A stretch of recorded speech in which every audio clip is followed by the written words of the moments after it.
اللہ اس کے رسول کے معاملات اور اولیاء کے نظام اور طریقت والوں کی پہچان یہ ہوتی ہے کہ اس لائن کے اوپر جو کچھ بھی کرتے ہیں وہ اس کو چونکہ اپنا مسئلہ سمجھتے ہیں تو نہ کبھی اس کا اظہار کرتے ہیں، نہ اظہار پر خوشی کا معاملہ کرتے ہیں، اور نہ پھر اظہار کر کے تانے کی صورت اختیار کرتے ہیں، بلکہ وہ تو کہتے ہیں کہ حق ادا ہی نہیں ہوا۔ اگر اللہ اس کے رسول نے مجھ سے کچھ اس طرح کے اگر نظام مجھ سے لے بھی لیے ہو، صابر پاک نے 11 برس تک گولر کے پیر پر کھڑے ہو کر اللہ اللہ اللہ کیا۔ بابا فریح الدین گنج شکر رحمت رضوان نے دنیا کی سیر کی ہے اللہ اس کے رسول اور حکم کے خاطر، اپنے پیر مرشد کی منشا کے خاطر۔ اولیاء اور طریقت کا نظام یہ ہوتا ہے کہ اللہ اس کے رسول کی منشا، اللہ اس کے رسول، بہت کم اولیاء ہوتے ہیں جن کو دو جہاں کے مالک میرے آقا راست آ کر حکم دیتے ہیں کہ جاؤ معین الدین تم ہندوستان کو جاؤ، یا پھر غوث اعظم کے فرماتے ہیں کہ اب ممبر کو سجاؤ کہ خلق کو، میری امت کو فائدہ پہنچے اور میری شریعت جو اس وقت میں دم توڑ رہی ہے تاکہ پھر اس کے اندر میں روح پیدا ہو جائے محی الدین۔ یہ راس دو جہاں کے مالک حکم بہت کم اعلیٰ درجے کے اولیاء کو ادا کرتے ہیں۔ عام اولیاء کے لیے اللہ اس کے رسول کی منشا کیا ہوتی ہے؟ عام اولیاء کے لیے اللہ اس کے رسول کی منشا، مولا علی کی منشا، غوث و خواجہ کی منشا، کیا غوث اعظم ہی آ کر کہیں یا غریب نواز ہی آ کر بشارت میں کہے تو وہ ان کی منشا سمجھا جائے گا؟ اہل طریقت کے لیے اللہ اس کے رسول کی منشا، پنجتن پاک کی منشا اور غوث و خواجہ کی منشا، یہ منشا جو ہوتی ہے وہ اس مرید کے لیے پیر کی ذات ہوتی ہے۔ پیر جو کہہ دیتا ہے مرید کے لیے وہی منشا خدا ہوتی ہے، وہی منشا رسول ہوتی ہے، اور وہی منشا پنجتن پاک ہوتی ہے، وہی منشا غوث و خواجہ ہوتی ہے۔ اب کوئی اس راستے کو چھوڑ کر اگر یہ سوچے کہ نہیں راست میرے سامنے، مجھے ہی تو غوث و خواجہ کہنا چاہیے، پیر کے ذریعے سے کیوں، بلکہ مجھے ہی بشارت نظر آنی چاہیے یا مجھے ہی حکم دیا جانا چاہیے، تو پھر اس قابل ہے ہی، اس قابل سمجھائے اپنے آپ کو کہ تیرے سامنے وہ راستہ کر نہیں کریں گے، یہ نظام ہی نہیں ہے۔ وہ تو بہت کم ایسے واقعات اور مواقع ہوتے ہیں کہ راہ طریقت کے نمائندوں کو راست اللہ تبارک و تعالیٰ کی طرف سے اذن اور حکم مل جاتا ہے کہ یہ کرو اور یہ ہے، اور میرے آقا دو جہاں کے مالک محمد رسول اللہ صلی اللہ علیہ وسلم کی طرف سے بشارت میں یا بالمشافہ یہ کسی طریقے سے اذن ہو جاتا ہے۔ غوث اعظم کا معاملہ ہے، غریب نواز کا معاملہ ہے، اسی طرح سے ابو علی شاہ قلندر رحمۃ اللہ علیہ کا معاملہ ہے کہ مولا علی نے آ کر ان کو حکم دیا۔ اسی طریقے سے دو جہاں کے مالک نے خواجہ خواجگان کو اذن فرمایا کہ جاؤ ہندوستان کو میرے معین، ہے کہ نہیں؟ یہ راست معاملات تھے اس درجے کے اولیاء کے لیے۔ اب باقی اولیاء کے معاملات کے اندر میں ایک رخ بعد والوں کے لیے قیامت تک کے لیے ہوگا کہ غوث و خواجہ بھی آ کر کسی بات کی بشارت میں کوئی بات کی اطلاع دے، پنجتن پاک بھی آ کر کوئی حکم دے، اب وہ حکم واقعتاً پنجتن پاک ہی کا ہے یا غوث پاک کا ہی ہے، غریب نواز کا ہی ہے، یہ مرید کیا سمجھے، کیا پہچانے؟ اب کسی کو کوئی بشارت ہو جائے تو وہ کیا پہچانے کہ صحیح ہے کہ واقعتاً ان کا حکم ہے؟ اس کی تصدیق اگر پیر کر دے تو پھر وہ معتبر مانی جائے گی طریقت کے نظام کے اندر میں، اس کی تصدیق پیر کرنا پڑے گا۔ اب وہاں پر یہ سوچ لے کہ نہیں پیر کو کیا پوچھنا، معاملہ تو اپنا ڈائریکٹ اپنا ساتھ میں ہو گیا نا، گیا پھنس گیا وہ، کیوں کہ وہ منشا غوث اعظم ہے وہ کیا جانے، منشا غریب نواز ہے وہ کیا جانے۔ اگر کامل پیر ہے، اگر کسی مرید کو اس طرح کی کوئی بشارت ہوتی ہے تو ارل ٹپ وہاں کا وہاں نہیں کہے گا، بلکہ فوراً وہ رابطہ کرے گا سیکنڈوں کے اندر میں کہ غریب نواز یہ بشارت میرے بچے کو یہ آئی ہے،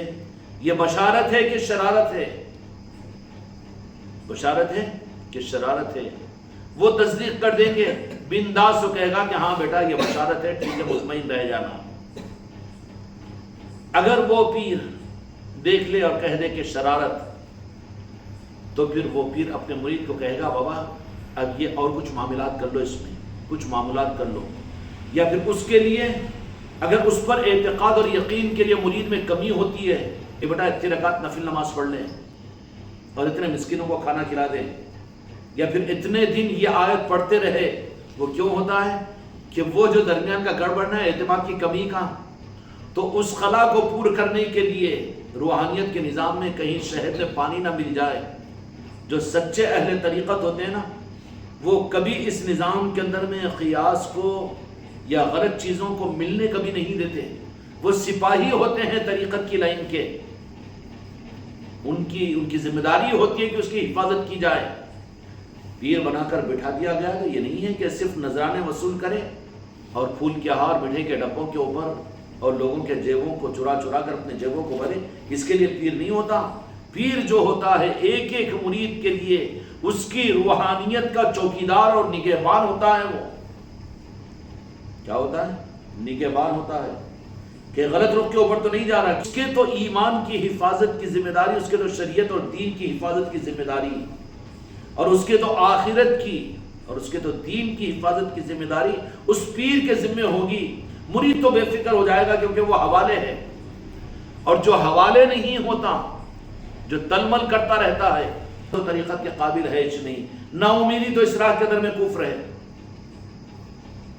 پھر وہاں پر کیا ہوتا ہے کہ اگر کسی کو اس کی بے اصولی کے باوجود اس کو سنبھالنے کے بجائے اگر سختی ہوئی اور وہ اگر یہ سوچ لے کہ طریقت کا نظام تو اس قابل ہے نہیں کہ میں اس کے اوپر صحیح کھڑا اتر سکتا ہوں، تو اس معنی میں تو طریقت کی موت واقع ہوگی اس کے اوپر، اور طریقت کی لائن کے اندر میں موت واقع ہو گئی تو اس کی ذمہ داری تو اس پیر کے اوپر جائے گی نا، پیر پر جائے گی۔ کیوں کہ وہ نا امید ہو گیا ہے اور وہ ہلاک ہو گیا۔ سنبھالنے کی ذمہ داری تمہاری تھی، لیکن اس کو نہیں سنبھال کر نتیجے کے اعتبار سے وہ ہم سے مایوس ہو گیا۔ غوث و خواجہ کہیں گے ہم سے مایوس ہو گیا، تو پھر وہ تو اس میں تو گد بن جائے گی اس پیر کی۔ اب جیسے اب سختی سمجھے مرید، سختی مریدین اپنے لیے لفظ سختی کے لفظ کو نکال دے۔ پیر تو صرف رحم کرنے والا ہوتا ہے۔ ماں سے زیادہ رحم کی امید رکھو تو پیر کے ساتھ، سچے پیر کے ساتھ۔ یہ نہیں کہ 10,000 دے دے، 20,000 دے دے، وہ کر دے، یہ کر دے، کھینچنے والا، چوسنے والا، وہ تو ملیریا کا مچھر ہے وہ۔ لیکن اگر کسی کو صحیح نسبت اور صحیح پیر حاصل ہو جائے تو مرید کے لیے اس کی ذمہ داری ہوتی ہے کہ وہ اپنے ماں سے زیادہ محبت دینے والا، ممتا دینے والا سمجھے وہ۔ کیوں کہ ماں باپ تو پیدا کر کے اس کو تو جو شجرہ دیتے ہیں وہ شجرہ جسم کا شجرہ ہوتا ہے، لیکن پیر اپنے مرید کو مرید بنا کر جو خاندان کی نسبت ادا کرتا ہے وہ روحانی خاندان کی نسبت ادا کرتا ہے۔ تو اپنے ماں باپ سے زیادہ جو پیر کو اپنے زیادہ مشفق اور اپنے پر رحم کرنے والا نہ سمجھے، اور اس کو جبر اور اس کو ظلم اور اس کو وزن سمجھے، تو نتیجے کے اعتبار سے ہوتا ہے کہ وہ پیر دیکھتا ہے جہاں پر نازک وقت آتا ہے کہ یہ زیادہ وزن محسوس کر رہا ہے اور تعلیمات کو یہ مخالفت محسوس کرنے لگا ہے، تو پھر اس وقت میں اس کو بچانے کے لیے کیا کرتا ہے؟ اس کو اس کے حال پر چھوڑ دیتا ہے۔ وہ جس حال میں خوش ہے تم اسی حال میں خوش رہو، سنبھالنے کی کوشش کرتا ہے۔ لیکن ایک وقت وہ آتا ہے کہ وقت آخر کے اوپر وہ مرید یہ سوچنے پر آ جاتا ہے کہ نہیں، اپنے تو بس کی بات نہیں ہے طریقت پر چلنا، کتنا بھی کرو تو اپن سچے مرید تو بن نہیں سکتے۔ نا امیدی کفر ہے اس نظام کے اندر میں۔ کیوں کہ اگر نسبت کو سنبھالے ہوئے ہیں تو اس کی شفاعت کے لیے، اس کو بچانے کے لیے ایک پیر نہیں بلکہ دنیا کے لاکھوں اولیاء سامنے آ جائیں گے، تو کتنا بڑا ظلم ہو جائے گا کہ اس مرید کو نا امید کر کے نسبت ہی اس کی ختم کروا دے۔ یہ معاملہ نہیں ہوتا، یہ معاملہ اصول کے مناسب نہیں ہوتا کہ کوئی تھوڑی سی بے اصولی کی وجہ سے یا کسی بد اخلاقی بدتمیزی کی وجہ سے یا کچھ ناسمجھگی کی وجہ سے کچھ کا کچھ اگر پیر کی شان میں بول دے اور پیر کی مخالفت بھی کر دے، تو پھر وہ پیر کامل پیر اگر ہوگا تو وہ سب کچھ بھی اپنے پر لے کر اس کو معاف کرنے کے لیے آپشن رکھے گا۔ جس نے 9 مہینے اپنے پیٹ کے اندر میں رکھی ہے، جس کو اپنا دودھ پلایا ہے، اور جو اپنے خون کا پسینہ بنا کر کھلایا ہے. حقیقی ماں باپ سے پوچھو کہ اولاد کا کتنا درد ہوتا ہے. گندی مثال ہے لیکن جو پیدا کیے اس کو احساس ہوتا ہے. اور جو خالی میرا بیٹا ذرا کیوں لا کے پاکٹا مار مار کے لا کے دیتا ہے پرسنٹیج. تو کتنے باپ کتنی ماں تیار نہیں رہی، میں تیری ماں میں تیرا باپ. لیکن وہ ماں باپ کی بات نہیں آتی جو پیدا کیے ہیں. ان کو احساس ہوتا ہے. تو جب جسمانی ماں باپ تھوڑی تکلیف برداشت کرتے ہو تو ان کا یہ اندازہ ہوتا ہے اور ان کا یہ اصول ہوتا ہے.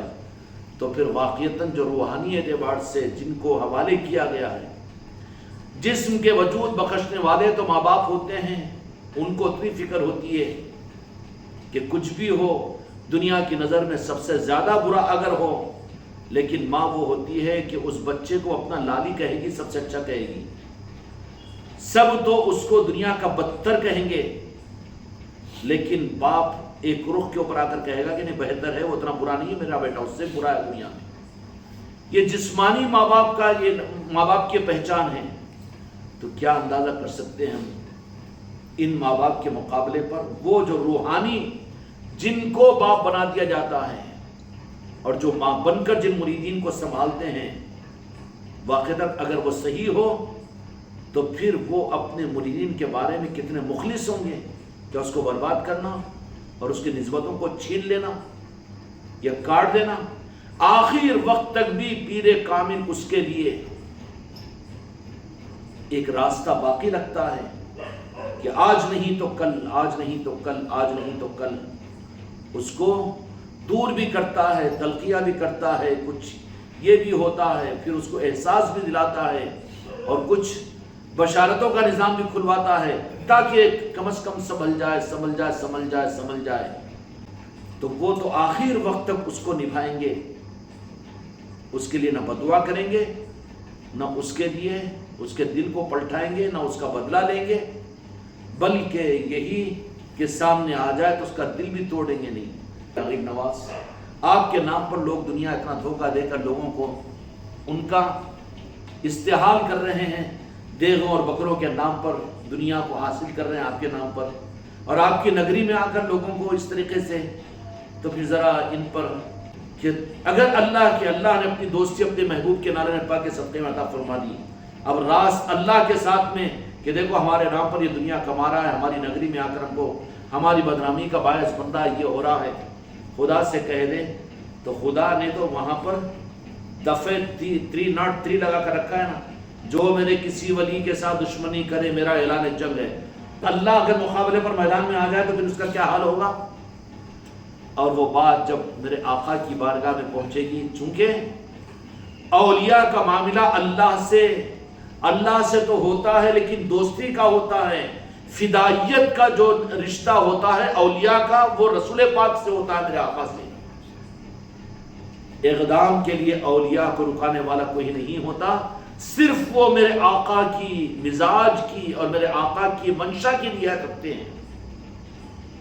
اولیاء کا نظام کچھ الگ ہے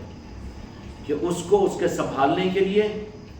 اس صورت کے اندر میں یہ چیز کرے گا کہ اس کو سنبھالنے کے لیے پھر اس کا شجرہ بھی منگائے گا، وہ بھی کرے گا، اور اپنے پر نہیں لے گا، پھر وہاں پر یہ کر کے جہاں پہنچانا ہے وہاں پر بھیج دے گا. وہاں پر بھیج دے گا کہ دیکھو اب یہ میرے سے سنبھل نہیں رہا ہے، اب اس کے معاملے کو تم لوگ جانو. وہاں پر بھیج دے گا آخر وقت تک بھی، کیونکہ اس کے انجام کو وہ جانتے ہیں، اور انجام کے معاملات کے اندر میں رب ان کو برباد کر دے گا تو پھر وہ آقا خوش نہیں ہوں گے.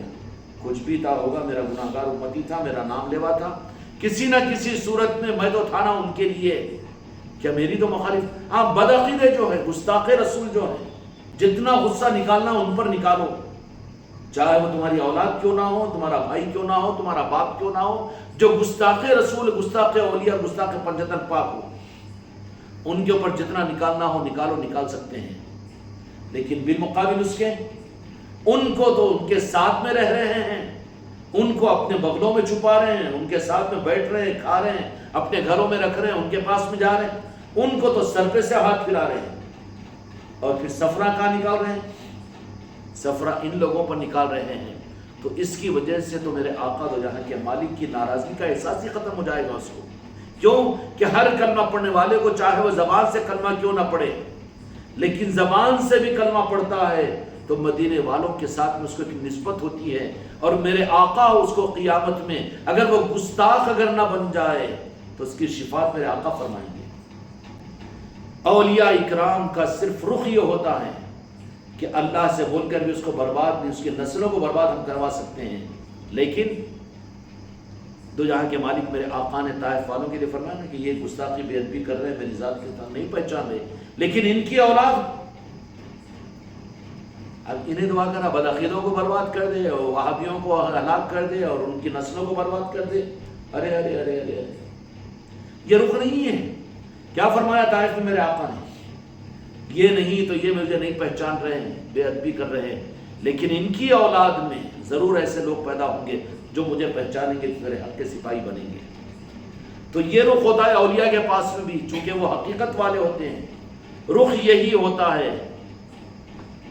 کہ ان کی ناسمجھگی کی وجہ سے نہیں سمجھ کر وہ کر رہے ہیں، تو اس کی وجہ سے اللہ تبارک و تعالیٰ سے اللہ کی بارگاہ میں جا کر ان کے لیے ہلاکت کا فیصلہ نہیں کرواتے، اس لیے کہ ہلاکت کا فیصلہ تو اللہ تو مان کر دے گا، بٹ اللہ تبارک و تعالیٰ نے تو کہہ دیا ہے، دفعہ لگا دیا وہ کہ جو میرے ولی کے ساتھ میں دشمنی کرے گا میرا اعلان جنگ ہے۔ اللہ کا تو اعلان جنگ ہے، وہاں پر دفعہ تو لگ چکا اللہ تعالیٰ کی طرف سے۔ اگر کسی کو اگر اس کے اولیاء 420 میں بک کر کے اللہ کے پاس میں بھیج دیں، فیصلہ ہونے میں دیر ہوگی کیا؟ مگر بات کیا ہوتی ہے، اولیاء رعایت کے مدینے والوں کی طرف بھی دیکھتے ہیں، صورت سے ہی صحیح، زبان سے ہی صحیح، شرعی طور پر گستاخ تو نہیں ہے میرے آقا کا، پنجتن پاک کا، اولیاء کا، تو اس کو وہ بچائے ہوئے رکھتے ہیں، اس طرف میں دیکھتے ہیں تو پھر اس کے لیے اللہ سے دعا نہیں کرواتے، بدعا نہیں دیتے۔ یہ نہیں تو پھر آگے اس کی آل میں یہ نہیں تو ہو سکتا اس کو جھٹکا پڑنے کے بعد نہیں سدھرے گا، سمجھ جائے گا، آخر وقت تک بھی اس کے لیے آپشن رکھتے ہیں اور ایک دروازہ رکھتے ہیں کہ جس کی وجہ سے اس کے لیے کوئی سنبھلنے کا وقت مل جائے۔ یہی معاملہ اولیاء کا ہوتا ہے۔ اللہ کے نظام کو سمجھنے کے لیے اولیاء کا نظام ہے کہ وہ یہ دیکھتے ہیں کہ دو جہاں کے مالک مدینے والوں کی طرف سے اپنی امت کے بارے میں اتنا رحم ہے اور اتنا کرم ہے اور اتنی نوازشیں ہیں کہ وہ اپنی امت کے اگرچہ کے گناہگاروں کو بھی میرے آقا اپنی شفاعت کا حق دے کر ان کو جنت میں پہنچائیں گے۔ تو اولیاء اکرام یہ سوچتے ہیں کہ اللہ سے تو فیصلہ کرا کے برباد کرا دے سکتے ہیں بڑی آسانی کے ساتھ میں، اللہ تو کر دے گا چونکہ دفعہ دے چکا ہے، وہ ہلاک کرنے میں دیر نہیں لگے گی اس کو، آسمانوں سے پتھروں کی بارش ہوگی، اللہ کو دیر نہیں لگتی اولیاء کی بدعا پر۔ اب ہم اولیاء نہیں ہیں لیکن اولیاء کے نام لیوا تو ہے نا، اس لیے اپنی دعاؤں کو بھی سنبھل کر کرنا، کسی کو دعا دیے بھی تو سنبھل کر کرنا اور کسی سے دعا لے رہے بھی تو سنبھل کر کرنا، اور ہر معاملات کے اندر میں اپنی اس احساس کے ساتھ میں کہ میں اولیاء کا نام لیوا ہوں، میرا معاملہ عام نہیں ہے بلکہ میری نسبتیں ایسی ہے کہ نسبتوں کی وجہ سے مجھے احساس نہیں اپنی زبان سے نکل رہی سو چیزوں کا یا میں کر رہا سو عملوں کا، لیکن اس کی نسبتوں کی وجہ سے عرش سے جڑی ہوئی ہے، مدینہ پاک سے جڑی ہوئی ہے، اولیاء سے جڑی ہوئی ہے، تو اس کو کتنا اپنے آپ کو سنبھال کے رکھنا پڑے گا۔ لیکن وہ آخر وقت تک بھی صرف مدینے والوں کے امت کی نسبت پر امت کی بربادی کی دعا نہیں کرتے، ورنہ اولیاء کے ساتھ میں اگر امت مقابلے پر آتی تو اللہ تو کہہ دیتا ہے کہ میرے ولی کے ساتھ دشمنی کرو تو میرا اعلان جنگ ہے، اور اللہ کی جنگ کو سیکنڈ بھی تو نہیں لگے گا نہ تختہ پلٹ دینے کو،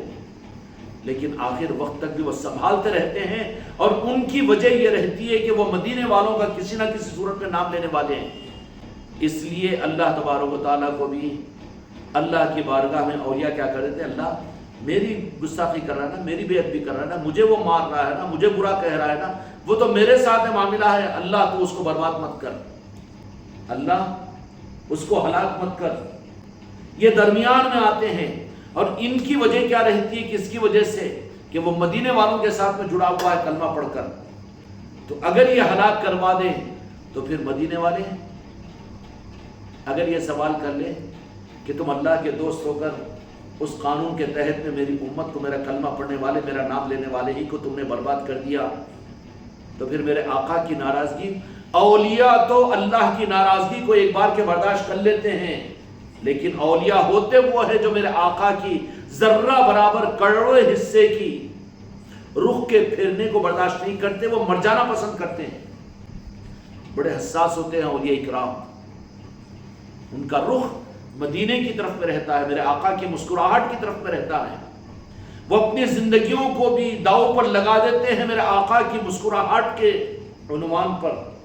وہ یہ سوچتے ہیں کہ میں اگر اپنی آل اولاد کو، اپنے وطن کو بھی، سب کچھ بھی، میری جان کو بھی میں دے دوں، اگر میرے آقا کی ہزاروں اور کروڑوں حصے کی بھی مسکراہٹ ہے تو وہ دیر نہیں لگتی، سب کچھ میرے آقا کی مسکراہٹ کے لیے وہ برباد کرنے میں دیر نہیں کریں گے، اقدام کر ڈالیں گے، اقدام کر ڈالیں گے، پھر وہاں پر اپنی ذاتی غرض کو درمیان نہیں لائیں گے اور اپنے اہل ویال اور آل اولاد کو نہیں دیکھیں گے۔ میدان کربلا میں مولا حسین علیہ السلام نے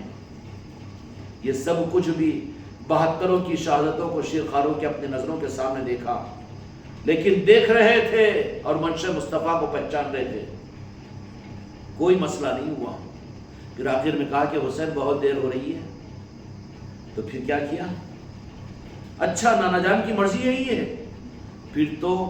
رغبت کے ساتھ میں، چاہت کے ساتھ میں وہ پورا موقع فراہم کیا،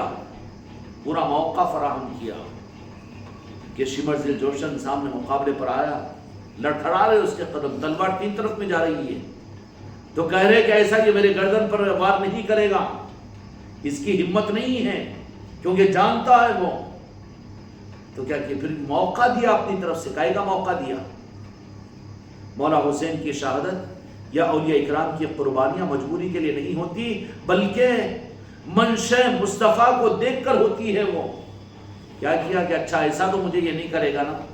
تو پھر کہا کہ اپنی طرف سے موقع اور ہیلا دیا، کہے گا کہ ٹھہر ذرا میں نماز پڑھتا ہوں، معلوم ہے کہ بے وفا ہے، وفا کو پورا نہیں کرتے، کوفی لاوفی، کہ وہ وعدہ خلاف ہیں، تو خود اپنے سے آپ نے کیا کیا کہ نماز کا ہیلا کر کے نماز کی رکعت بنی۔ اب تو معلوم ہے کہ نماز کی رکعت بن لی، تو اب سامنے والا دھوکے قدر میں آ کر تن سے بدن کو، سر کو شہید کر دیا، الگ کر دیا۔ موقع دیا ہے منشا مصطفیٰ کو سامنے رکھ کر۔ مجبوری نہیں ہوتی اولیاء کو اور ان کے چاہنے والوں کو، صرف ان کے لیے مسئلہ صرف یہی ہوتا ہے کہ وہ منشا مصطفیٰ کو دیکھتے ہیں۔ اہل طریقت کا جو ہوگا وہ اپنی ذات کے لیے کسی سے دشمنی کرنے والا یا بدلہ لینے والا نہیں ہوتا، بلکہ وہ اپنی ذات پر سب کچھ لے لیتے ہیں، اس کے باوجود بھی عفو درگزری کا ثبوت اور ثبوت کی وجہ ان کی خوشامدی نہیں ہوتی اور ان سے نذرانے اور ہدیے وصول کرنا نہیں ہوتا، بلکہ اس کی وجہ کیا ہوتی ہے کہ کچھ نہ کچھ کسی نہ کسی رخ کے اوپر وہ کلمہ گو ہے جس کی نسبت مدینے والوں سے میرے آقا سے ہے۔ کامل اور پھر صحیح نظام والے جو ہوتے ہیں نا، ان کی وجہ یہ ہے کہ وہ کسی کو اپنی طرف سے کاٹنے والے نہیں ہوتے، اور کوئی اگر کٹ بھی گیا تو فوراً دم کاٹنے والے نہیں ہوتے۔ آخری صورت کے اندر میں بہت زیادہ وزن ہو گیا تو اوپر سے اگر اشارہ ملے کیا تم کو مریدوں کی ضرورت ہے کہ اس کو کیوں کاٹ کر نہیں پھینک رہے، تو پھر ان کے لیے طریقہ ہوتا ہے کہ با حالت مجبوری روتے دھوتے ہوئے جیسا بیٹے کو دفناتے کہ نہیں بیٹی کو، ویسا اس کو شجرا منگا کے جن کا ہے ان کے پاس واپس کر دے کے ٹائے ٹائے بائے بائے بول دیتے اس کو، جا بھائی تیری جگہ تو، ہماری جگہ ہم۔ یہ حالت ہوتی ہے۔ یہ نہیں ہوتا کہ ذرا ہوتا ڈھونس دیتا ہوں میں مریدی سے تیرے کو نکال دیتا ہوں، خلافت سے تیرے کو نکال دیتا ہوں اور فوراً قلم چلا دے کہ تو خلیفہ نہیں اور تیرے کو پیری مریدی سے نکال دیتا ہوں، یہ کام کریں گا یا وہ پیر کی مجلس میں جائیں گا تو میری مریدی میں نہیں رہے گا، ایسے ڈھوسا دینے والے نہیں رہتے ہو۔ ان کا وہ نظام نہیں رہتا۔ اس کی وجہ کیا رہتی ہے؟ ان کی نظر اس طرف کو رہتی ہے کہ اگر نسبتوں سے کاٹ دوں تو پھر اگر پیر بغیر وجہ کے اگر اپنے مرید کو نظر انداز کرے تو دنیا کے سارے اولیاء اس کے ہمدرد بن کے اس کو سنبھال لیں گے اور آ جائے گی پیر کی گت۔ اور اگر کوئی مرید اپنے پیر کے ساتھ اگر زیادتی کرے تو پھر یہاں سے لے کر وہاں تک کہ کوئی اولیاء اپنی چوکھٹ پر اس کو آنے نہیں دیتے، چل نکل یہاں پر، چل نکل یہاں پر، جہاں پر نبھنے والا تھا نبھایا گیا تجھے، وہیں سے بھاگا بھگوڑا ہے تو ہمارے پاس میں ہمارا کہاں سے ہوگا؟ یہ راہ طریقت کا نظام ہوتا ہے، یہ حقیقت کے نظاموں کی ایک جھلک میں آپ حضرات کو بتایا ہوں۔ اس لیے اس نظام کو رسمیت کا، قول و فعل کا مت سمجھو، بلکہ اپنا نظام سمجھو تو مزہ ہے، ورنہ ہلکے پن کے ساتھ اس نظام کے اندر میں نہیں چل سکتے۔ اور اس کے لیے جو قطب اور قطب ہوتا ہے وہ پیر کی ذات ہوتی ہے۔ اگر پیر ہی کے منشا کو نہیں سمجھ سکا تو غوث منشا کی کیا سمجھ سکے گا یہ؟ اور یہ قرآن و حدیث کے منشا کو کیا سمجھ سکے گا؟ یہ اللہ اس کے رسول کے منشا کو کیا سمجھ سکے گا؟ دکھنے والے پر اعتماد اور بھروسہ نہیں کیا، پھر دنیا کے اندر میں سنبھلنے کے لیے کوئی مقام اس کے لیے نہیں ملے گا، کوئی راستہ نہیں ملے گا۔ اس لیے قیامت تک کے لیے حق کے نظاموں کے اندر میں پیر کی منشا اور پیر کا حکم، اس لیے جتنے اولیاء جہاں بھی گئے اپنے پیر کے حکم سے گئے کہ نہیں گئے؟ پیر جن کو جہاں پر بھیج دے، پیر جو کرنے کے لیے کہہ دے، پیر مندر میں بٹھائے کہ مسجد میں بٹھائے، پیر جو کہہ دے، پیر ہی ان کے لیے امر منکم ہوتا ہے۔ اللہ رسول کے حکم کے مطابق میں وہ مقام عوامر کے اوپر ہوتا ہے، حکم دینے کے قابل ہوتا ہے، اور مرید بہت محفوظ رہتا ہے۔ یہ وہ محفوظ ہونے کا مقام ہے کہ کڑک دھوپ کے اندر میں تمہارے سر کی چھتری پیر کی صورت کے اندر میں ہوتی ہے، اسے کوئی ٹینشن نہیں رہتا، اس لیے کہ چھاؤں سر کے اوپر ہے۔ جب تک وہ پیر کا تابعدار بن کر غرض کے لیے نہیں بلکہ محبت کا رشتہ قائم کر کے پیر ہی کو سب کچھ سمجھ کر، تو مرید کے لیے اس کی حفاظت اور اس کی ٹھنڈی چھاؤں اس کا پیر ہوتا ہے۔ پیر کی منشا کے مطابق میں پیر کے ذات اور وجود کے ساتھ میں جڑا ہوا ہے تو محفوظ و مامون ہوتا ہے۔ اگر اس چھتری کو چھوڑ کر بھاگنے نکلنے کی چکر میں وسوسوں کی وجہ سے یا کہنے سننے کی وجہ سے یا اضافی معلومات کی وجہ سے، تو پھر نتیجہ کیا نکلے گا؟ چھتری کو چھوڑ کر چھتری کا کچھ نقصان نہیں، خود دھوپ میں آ جائے گا نا۔ اب دھوپ میں آ گیا، اب چھتری والا چھتری ہٹا لیا تو اب تو دھوپ میں ادھر بھاگ رہا ادھر بھاگ رہا، پریشان ہو جائے گا، کوئی چھتری نہیں دے سکے گا۔ اس لیے میرے بچوں ان معاملات کے اندر میں بہت اپنے آپ کو سنبھالنے کے لیے بہت محفوظ نظام جو ہے وہ پیر کی محبت کی چھتری ہوتی ہے۔ اس چھتری میں بہت حفاظت کے ساتھ رہتے ہیں۔ اللہ تعالی ہم کو اور آپ کو راہ طریقت کی ان حقیقتوں کے سمجھنے کی توفیق عطا فرمائے۔ بحق لا الہ الا اللہ محمد